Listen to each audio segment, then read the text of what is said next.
전격 인터뷰, 이번엔 박용진 더불어민주당 전 의원 만나보겠습니다. 안녕하세요. 네, 안녕하십니까.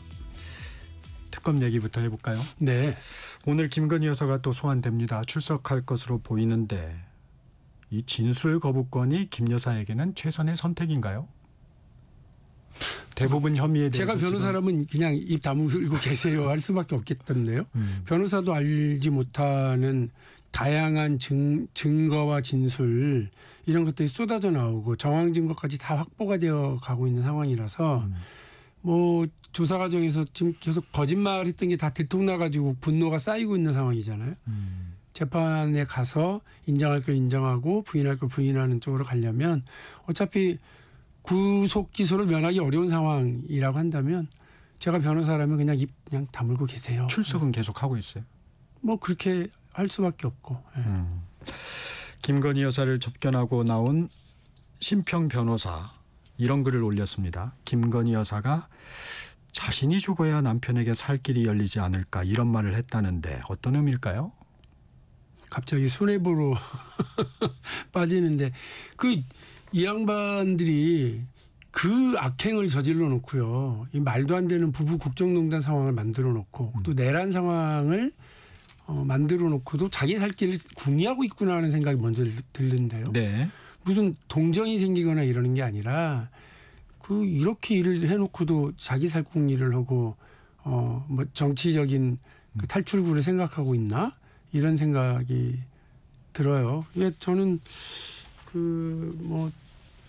이게 뭐 수뇌부로 흘러가는 듯한 이런 느낌이기도 하지만 어쨌든 여전히 정치적으로 고민하고 있나 보다 싶어요. 이런 부분이 공개되는 건 본인도 동의를 했을 거란 말이죠. 아니면 이런 사적인 얘기를 공개하기가 심평 변호사도 쉽지는 않을 텐데. 근데 심평 이분이 언제부터 그랬는지 모르지만 매우 윤석열 대통령하고 친하다 뭐 이렇게 얘기하면서 온갖 이야기들을 쏟아내는데 틀린 얘기도 많고 그러셨잖아요. 자꾸 이런 분들이 뉴스의 중심에 서는 것도 적절치는 않아 보입니다. 전원 정치하는 사람들 별로죠. 하나만 더 살펴보겠습니다. 이 정치적인 발언도 했습니다. 한동훈이 어쩌면 그럴 수가 있냐. 한동훈이 배신하지 않았다면 그의 앞길에는 무한한 영광이 있었을 것 아니냐. 이런 얘기를 했는데 김건희 여사 스스로를 아무것도 아닌 사람이라고 얘기했었는데 아무것도 아닌 사람이 할 수 있는 얘기는 좀 아닌 것 같은데. 뭐 전형적인 남 탓이죠. 그러면 한동훈이라고 하는 당대표에게 김건희 관련 의혹 때문에 추락하고 있는 당의 지지율, 총선에서의 패배 이런 것들을 그냥 가만히 두고 보란 얘기냐. 그리고 민심을 따르겠다는 거, 그다음에 특검을 받아들여야 된다라고 하는 상황, 내란을 계엄을 해제하기 위한 표결에 참여하도록 하는 거, 탄핵에 찬성하도록 하는 거 이런 것들을 배신이라고 생각하잖아요. 그 반대가 국민 배신인 건 생각 안 하는구나. 자기들에 대한 충성만 얘기하는구나. 이 전형적인 독재자들, 전형적인 역사에 등장했었던 나쁜 사람들이 보이고 있는 좁아터진 소견이거든요.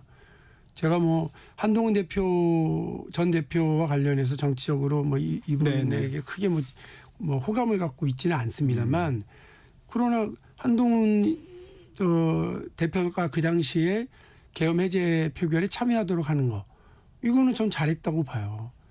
그런데 그런 면에서 한동훈의 이런 행동들이 자신들에 대한 배신이다 이렇게 얘기하는 건 제가 볼 때는 국민 배신을 이야기하는 것밖에 안 되기 때문에 사실 어불성설이라고 봅니다. 배신 얘기는. 내란 특검 얘기도 해보겠습니다. 한덕수 전 총리를 내일 추가 소환하는데 특검이 헌법재판소에서 탄핵안이 기각됐을 때와는 상황이 다르다. 이 좀 혐의 입증에 자신하는 건가요? 자신 있겠죠. 그러니까 그런 얘기를 하고 구속 기소하려고 하고 이제 그러는 것 같은데 참 인생 무상, 권력 무상. 이 한덕수 이분이 평생을 양지와 꽃길만 걸으셨던 분이에요. 근데 말년에 총리도 이미 했던 분이 네. 또 총리를 하는데 사람 잘못 만나서 인생 말년에 진짜 이렇게 진흙구덩이에 빠져버릴 거라고는 본인도 몰랐을 거예요. 그러나 인생무상, 권력무상이라고도 하지만 그 총리의 책임은 무한 책임이거든요.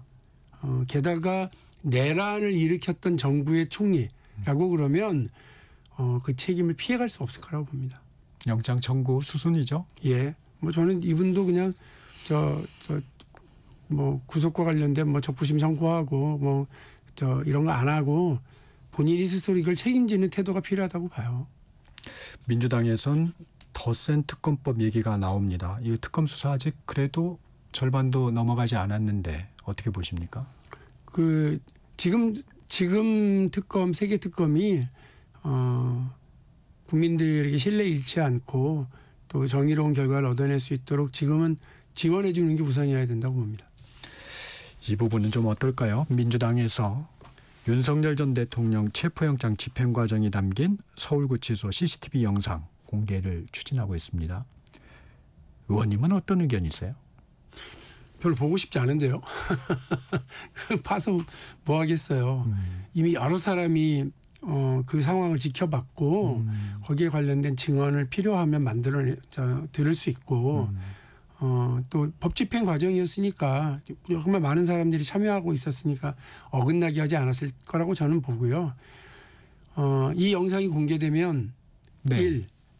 국가적인 망신일 거다. 속옷 차림의 전직 대통령이 악을 쓰고 있는 모습을 우리 국민들뿐만 아니라 해외 뉴스를 통해 가지고 전 세계 사람들이 다 보게 될 텐데 국가 망신이죠. 한국 뭐 K-팝과 K-컬처가 만들어 놓은 한국에 대한 호감을 한순간에 깡그리 무너뜨릴 수도 있는 상황이에요. 저는 안 했으면 좋겠고, 두 번째로 대통령의 지금 이제 한미 정상회담을 비롯한 중차대한 어떤 이제 일정들이 있잖아요. 네. 그리고 지금은 정부가 시작된 지 얼마 되지 않았기 때문에 국정을 수행하는 데 에너지 집중하고 국민들의 관심과 시선을 거기에 집중시키는 게 맞거든요. 근데 윤석열의 속옷 차림의 이런 모습 영장에 거부하는 시선 분산을 시킬 거고 오히려 국정 운영에 도움 안 될 것 같아요.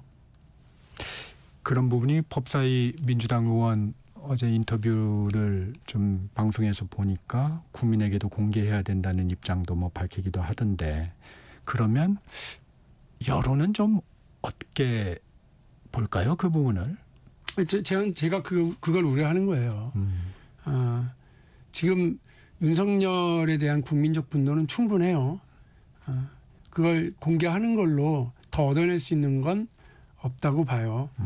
오히려 제가 말씀드렸던 국가 망신, 국격 실추와 국정 동력과 관련된 시선 분산 때문에 마이너스가 있을 거다.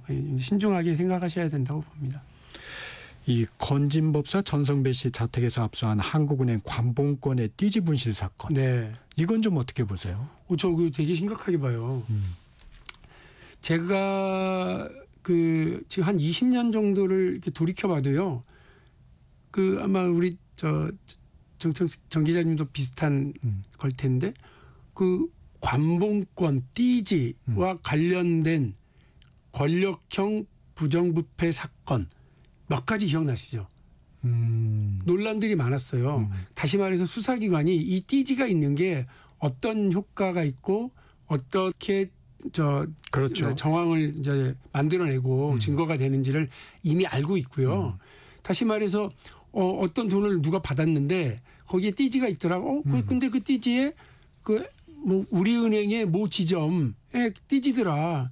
근데 그게 청와대 바로 옆에다. 그리고 청와대가 주요하게 여기 창구로 쓰고 있는 거다. 이렇게 돼서 쭉쭉쭉 추적해가지고 굉장히 중요한 수사 단서죠. 그래요. 이거를 네. 검찰이 몰라서 이거 뭐야 이거 갖다 버려 이렇게 할 리는 없다는 거예요.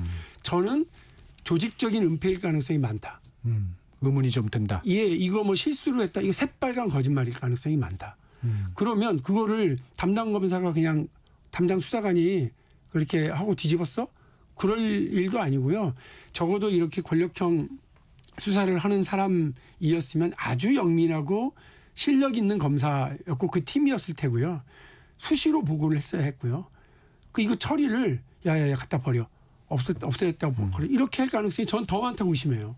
뭐 확인되지는 않았고 그리고 감찰이 시작됐습니다만 이 문제는 단순한 실수가 아니고 조직적인 제가 지금 말씀드린 건 조직적인 거예요.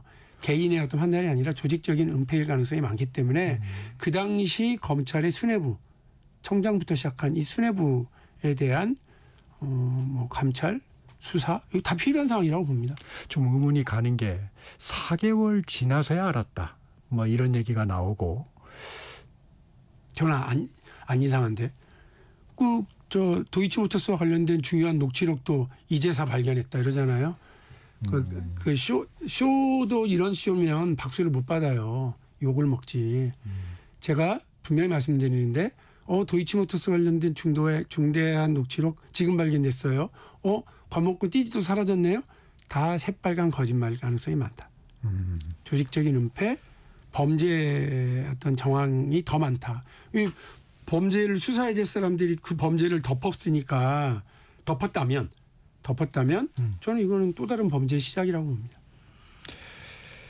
이 얘기 아까도 이제 중차대형 과제가 앞에 있다. 한일 정상회담도 있고 한미 정상회담도 지금 앞두고 있는데 이재명 대통령이 한일 정상회담을 앞두고 일본 요미우리 신문하고 인터뷰를 했어요.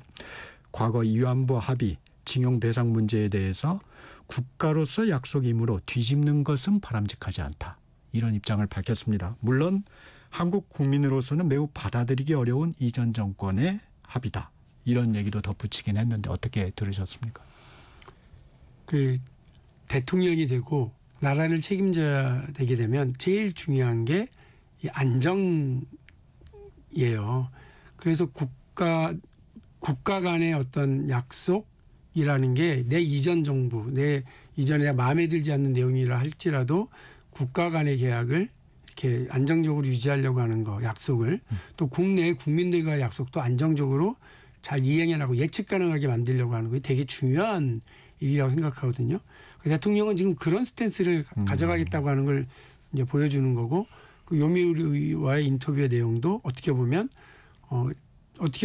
굴욕적이고 불만족스럽지만 이전 정부에서 했더라도 우리 정부가 지켜나가야 될 거라고 우리는 인식하고 있다라고 하는 신호를 보내는 거죠.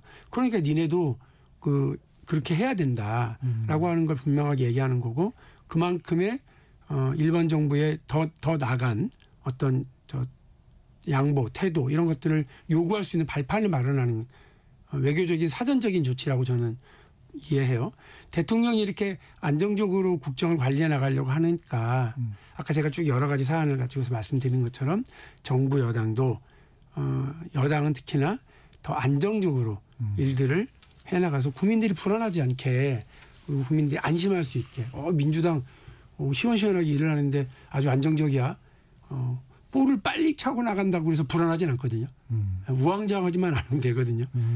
저는 속도전이 있는 축구를 하더라도 안정적으로 패스워크가 만들어지는 게 중요한 것처럼 이렇게 대통령을 원톱으로 하는 정부 여당의 이런 그 속도감이 있는 패스워크, 안정적인 패스워크가 되게 중요하다 말씀드립니다. 패스 잘못 나가면 역습당합니다. 이 속도감 있는 패스워크 얘기하시니까 이 검찰개혁 문제가 떠오릅니다. 대통령이 좀 교통정리를 하는 모양새입니다. 어떻게 보셨습니까? 네. 어제 저는 사실은 밤에 이렇게 속보로 나오는 걸 보고 다행이다 했어요. 다른 말을 서로 하고 있었던 건 아닌 것 같은데 엇박자로 해석이 되기 시작을 했고요. 그렇게 되니까 이거 뭐 검찰개혁은 뒤로 가고 일단 여권 내에 어떤 불협화음이 먼저 주목받아 버리는 거 아니야? 약간 이렇게 걱정했거든요.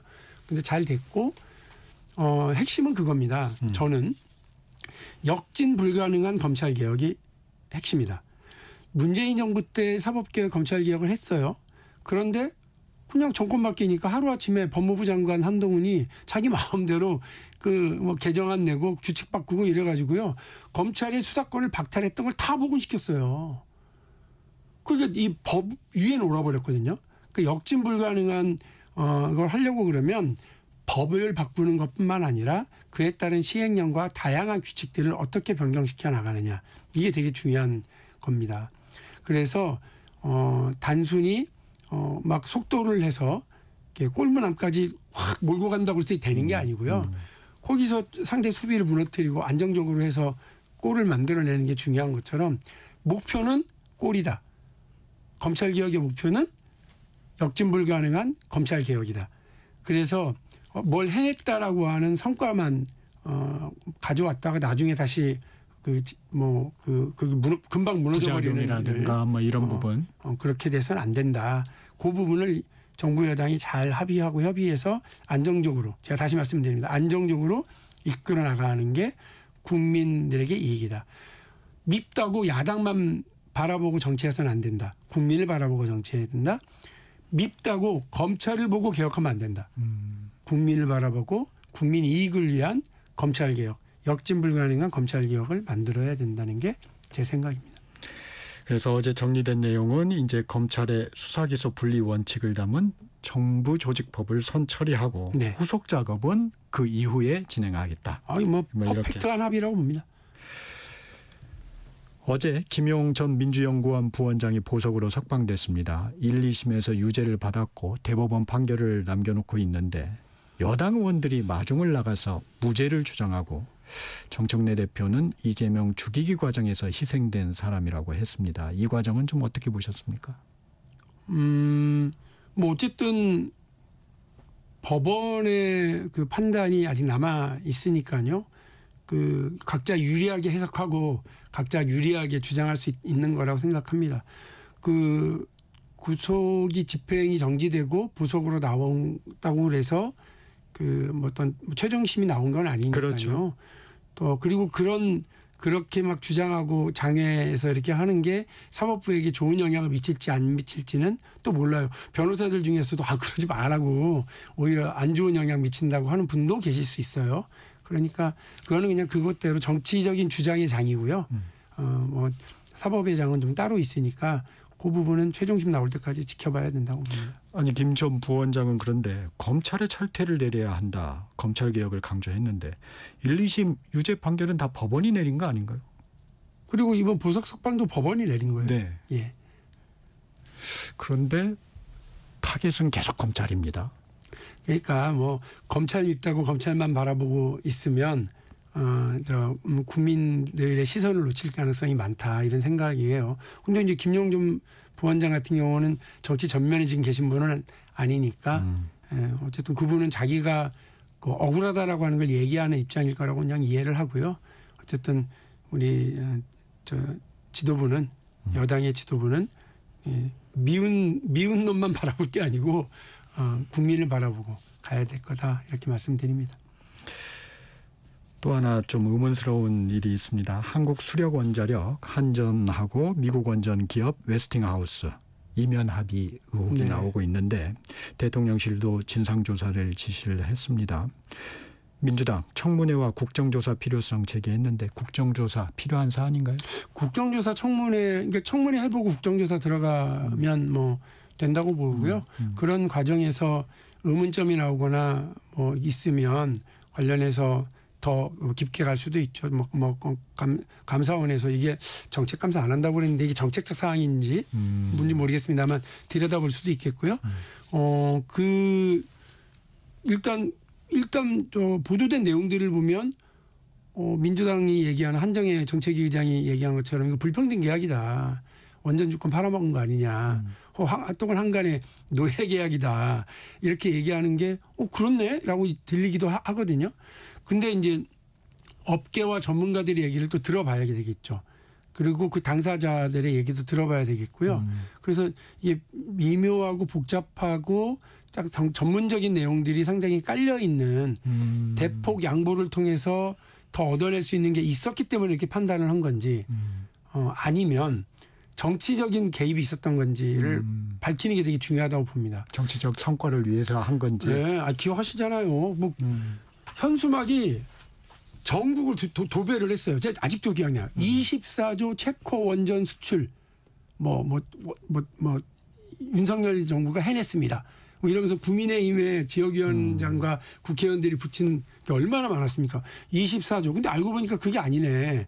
여기 떼주고 저기 떼주고 하다 보면 24조가 아니고 일은 우리가 하고 제주는 한국이 넘고 돈은 미국에서 웨스팅하우스 가져가고 체코가 내실은 더 챙기고 이런 구조네라고 알게 되면 배신감 느끼는 것도 사실이고요. 그런 어떤 정치적인 성과, 치적을 자랑하기 위해서 조급하게 해왔던 일들이 이제 이런 그 이면 합의로 드러난 거냐. 이런 것들을 확인해 봐야 될 것 같습니다. 조사해야 될 부분이죠. 예, 분명히 있습니다. 그래서 저는 민주당이 주장하는 게 맞다고 봅니다. 확인해 봐야죠. 공공기관 운영법 개정안 얘기도 좀 해보겠습니다. 이게 항상 문제가 되어 왔습니다. 이제 대통령과 공공기관장의 임기가 다르다 보니까 항상 뭐 알박기 문제도 나오고 했었는데 여당에서 이 부분을 좀 개정하겠다는 입장을 밝혔는데 야당에서는 물갈이하기 위한 근거법이다. 이렇게 얘기를 합니다. 이 오해를 좀 불식하기 위해서는 이런 법안들은 어떻게 처리돼야 된다고 보세요? 저는 뭐 국민의힘도 자기들이 집권할 때 저기 소갈이 많이 했잖아요. 이 문제 때문에. 기본적으로 쿨하게 생각하면 대통령제 국가에서 대통령 변경되고 정권이 바뀌면 기존의 정무직들, 임명직들을 관두는 게 맞아요. 장관들 그냥 아무 소리 안 하고 관두잖아요. 그 임명 따로 뭐 임기가 없기 때문에 그렇다고도 얘기합니다만 저는 그 국민들의 선택, 민심을 따르는 것으로 바라보고 그렇게 같이 해주는 게 맞다고 생각합니다. 다만 합의제 기구들이 있어요. 이 합의제 기구들과 관련해서는 어떻게 할 건지는 디테일하게 협의해야죠. 근데 국민의힘도 그래서 이 기회에 우리도 곧 집권할 거니까 다시 집권할 거니까 그래 그럼 그렇게 하자라고 생각하고 통 크게 서로 절차와 과정을 합의하는 게 맞다고 봅니다. 근데 지금에 있는 공공기관장들을 좀 바꿀 수 있는 조항들이 들어가 있는 것 같습니다. 법이 바뀌면 그렇게 같이 해주는 게 맞죠. 뭐 그거 뭐 1년, 2년 뭐 좀 더 한다고 자기들의 무슨 철학이 여전히 뭐 관철되거나 뭐 달라지는 거 아니에요. 구질구질하게 괜히 그렇게 해서 앉아들 계시지 마시고 정리하는 게 맞아요. 그런데 예전에는 민주당인 예를 들면 전현희 최고위원이 그렇게 있었을 때는 관련법이 없으니까 게다가 법으로는 임기가 그렇게 있으니까 맞잖아요. 지금도 그러니까 전현희 효과인데 나가라고 못하는 거예요. 그랬다가는 처벌되고 사법 처리된 경우도 있고 그랬다간 또 뭐 괜한 정치적 논란이 만들어지니까 네. 그래서 법으로 정하고 합의로 정리하자 이렇게 하자는 거니까 저는 국민의힘이 다시 말씀드립니다. 국민의힘도 언젠가는 집권할 거 아니에요 다시. 지금 봐서는 제가 볼 때는 어렵겠다 싶습니다만 어쨌든 국민의힘도 그런 꿈이 있으면 그래 그게 우리도 해당될 테니까 그렇게 하자 하고 통 크게 같이 협의하는 게 맞다고 봅니다. 네, 이 조국 사면 이후에 조국 전 혁신당 대표의 정치 행보도 좀 살펴보겠습니다. 내년 지방선거 출마 의사를 밝혔습니다. 최근에 적극적으로 대외 활동을 하고 있는데 어떻게 보고 계십니까? 아니 정치인이 어떻게 참아요. 뭐든 야당에서는 얘기하죠. 반성과 사과가 없다. 이 부분을 좀 비판하고 있습니다. 반성과 사과 없는 건 자기들이고 그거 뭐 처벌받을 거 다 받고 나온 사람. 그러니까 물론 형기를 뭐 얼마 했냐 이런 것도 있지만 그 본인이 저지른 잘못과 관련해서 어쨌든 뭐 망신당할 거 다 당했고 드러날 거 다 드러났고 그러니까 그걸 가지고서 자꾸 이제 시비를 걸 건 아니고요. 지금부터 하는 조국의 모든 행동은 조국의 책임인 거예요. 근데 조국 전 대표가 어쨌든 정치인이니까 자꾸 의사를 밝히고 인터뷰를 하고 행동을 하고 보폭을 넓혀나가려고 하는 건 어쩔 수 없다. 그러나 조금 어떤 메시지가 더 잘 가다듬어지고 이렇게 본인이 대단히 비중 있고 영향력 있는 정치인이라고 하는 걸 잘 아실 테니까 거기에 맞게 했으면 좋겠고 본인 스스로 조국혁신당도 범 여권으로 묶이는 걸 거부하지 않으니까 이재명 대통령의 국정 운영에 부담되지 않도록 이렇게 하시는 것도 되게 중요할 것 같고 조국혁신당은 지금 조국의 행보보다 더 중요한 게 조국혁신당의 운명이잖아요. 제3당으로 계속 갈 거예요? 아니면 민주당과 합당할 거예요? 이거 되게 중요하거든요. 그거 여쭤보려고 그랬거든요. 이 선거에 출마 의사를 밝혔는데 네. 사실 선거 연대나 합당이 이루어지지 않으면 당선 가능성에도 상당한 물음표가 있습니다. 그런데 조국의 당선 문제 이걸 이전에 정당이라면 제가 묻고 싶은 게 있는 거예요. 조국 혁신당이 윤석열과의 뭐 그냥 후퇴 없는 투쟁 열심히 해준 거 잘했다고 생각하고 고맙게 생각합니다. 그리고 조국 혁신당이 검찰개혁을 자신의 숙명으로 생각하는 것도 저는 동의합니다. 그런데 그거 말고 경제적으로 국민의 먹고 사는 문제 조국 혁신당은 어떤 비전을 가지고 있습니까? 그리고 조국 혁신당이 대한민국의 미래, 외교, 안보, 국방과 관련된 독특한 자신들만의 비전은 뭡니까? 수권 정당으로 가기 위한 노력을 할 겁니까? 아니면 늘 민주당의 보조 정당으로 남을 겁니까? 그걸 분명히 해 주셔야 된다는 얘기예요. 그거를 한 다음에 조국의 운명, 조국의 정치적인 미래 이런 것들도 고민을 해야 되는 거잖아요. 빨리 이걸 정리하지 않고 그냥 뭐 지방선거 때 분위기 봐서 독자 후보를 낼 수도 있고 민주당과 정치적인 거래도 할 수 있고 이거는 아주 어떻게 보면 후진 정치, 이류 정치, 하류 정치로 가는 거예요. 조국 혁신당이 나는 수권 정당이다. 우리는 수권 정치 세력이다. 그렇게 갈란다. 하고 민주당과의 경쟁을 선언하고 가든지 뭐 이걸 빨리 정리를 해 주시지 않고 계속 조국의 뭐 미래가 뭐다 이렇게 얘기하면 그냥 1인 정당으로 전락할 수밖에 없을 거다. 이거는 제가 진심으로 이제 조언도 드리는 거고요. 조국 혁신당에 대해서 비판이 아니고 어떤 긍정적인 의미에서 이런 문제를 해결해 주는 게 국민들에게도 본인에게도 아주 필요한 일인 것 같습니다. 민주당 오늘부터 쟁점 법안 처리에 들어갑니다. 특히 노란봉투법에 대해 의원님은 관심이 많으신데 네. 경영계에서 최근에 이제 여론전을 많이 펼치고 있습니다. 우려 상황도 많이 전하고 있고 이 원청 기업에 대해 하청업체 노조의 교섭 의무는 좀 없애주고 해외 투자나 산업 구조 조정 같은 사업 경영상 결정은 쟁의 대상에서 제외해달라는 요구인데 물론 손해배상 청구를 좀 제한하는 부분은 수용하겠다. 어떻게 보십니까? 그 수용하는 게 아니라 대법원의 판례로 쭉쭉쭉 쌓여왔기 때문에 그 입법하는 게 저는 합리적이라고 보고요. 손배 관련해서는 그러니까 경영계가 우려하는 사안들이 어떤 건지는 알겠어요. 그래서 저는 만일에 여당이 양보를 좀 한다고 그러면 물론 무슨 뭐 배임과 관련된 경영계의 어떤 부담 이런 걸 좀 덜어주겠다라고 하는 다른 법에서의 어떤 달래기도 지금 진행하고 있습니다만 이거를 뭐 시행을 하는데 유예 기간을 조금 더 늘려주는 거. 1년을 요구하고 있죠. 예. 그러니까 지금 6개월이거든요. 이제 1년으로 하자.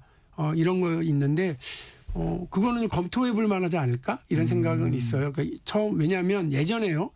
김대중 대통령 시절에 주 5일제 그 뒤에 52시간 문재인 정부 때 그다음에 중대재해처벌법 이런 것들을 쭉 진행할 때 다 유예 기간을 그 기업의 규모에 맞게 조금씩 좀 다르게도 두고 했었거든요.